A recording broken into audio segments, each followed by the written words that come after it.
Nadhani ni ushindani wa mechi unategemea na pande zote mbili, namna ambavyo mmetegana mitego yenu. Tulijua Yanga wanakuja kwa ataki na sisi tulikuwa timu ya pili uwanjani, na tulikubaliana na hilo kwamba sisi ni timu ya pili uwanjani, Yanga ni timu ya kwanza. Then tulichokifanya ilikuwa ni mpango wa kuwazuieni wao ubora wao. Sasa ukiangalia dakika 45 za kwanza tumejitahidi, tumezuia ule ubora wa Yanga na tulikuwa tumewatega. Huwezi kuona kama goalkeeper wetu alikuwa kwenye pressure kubwa sana. So kwenye zile 45 zile 5 za nyongeza tukaconcede penalty ambayo nafikiri tungeweza kufanya pia vizuri zaidi. So tumeenda mapumziko tukaona tu maintain ule mpango, kwa sababu ndio ilikuwa njia pekee kuzuia na kufanya fast break. Na nafikiri kama ilivyoonekana first half kwamba tulikuwa tuna defend, lakini tukipata mpira tunafanya fast break direct kwenda kwenye goli lao na tumefanikiwa kupata goli. So chance tulikuwa nazo 2-3 japokuwa imetumika moja.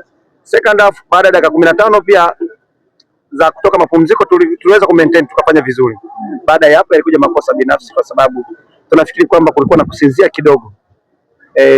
Ule mpira ambao ulitoka mbali tungeweza kufanya vizuri zaidi kama timu, kwa uzoefu wa wachezaji ambao tuko nao wangeweza kufanya vizuri zaidi ya vile, lakini ni makosa ambayo yanatokea kwenye mechi. Wachezaji wanafanya kazi, wakati mwingine ukifanya kosa moja sekunde, timu kama hizi ambazo ziko na quality zinakuhukumu.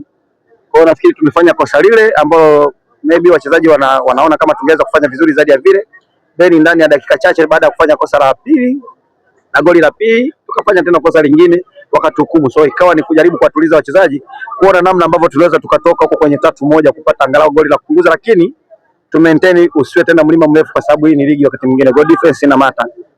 So kuruhusu mabao matatu maana yake ni kama mpango ambao uliingia nao umefeli. Kwa 100% unaamini ni makosa tu ambayo umeyafanya, ama pia ubora wa Yanga uliongezeka baada ya kuona kile ambacho tunakifanya? Haujafeli, kwa sababu tofauti ya magoli hapa ni 2-0, si ndio? Tumepata goli against Yanga, si ndio? Last time hapa nafikiri mlishuhudia hapa kuna timu ilifunga goli 6. So unawezaje kusema kwamba tumefeli sisi? Hapana, tumeplan.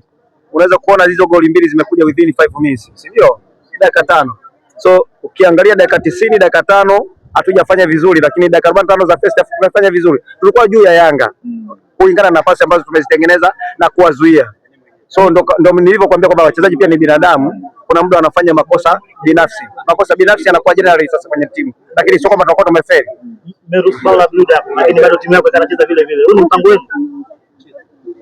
No, kama unafikiri kwamba unacheza na timu ambayo iko na quality, wako motivated kwa sababu ni current champions, si ndio? Wakati mwingine ukija na kitu ambacho huja plan nacho kinaweza kukuletea matatizo zaidi.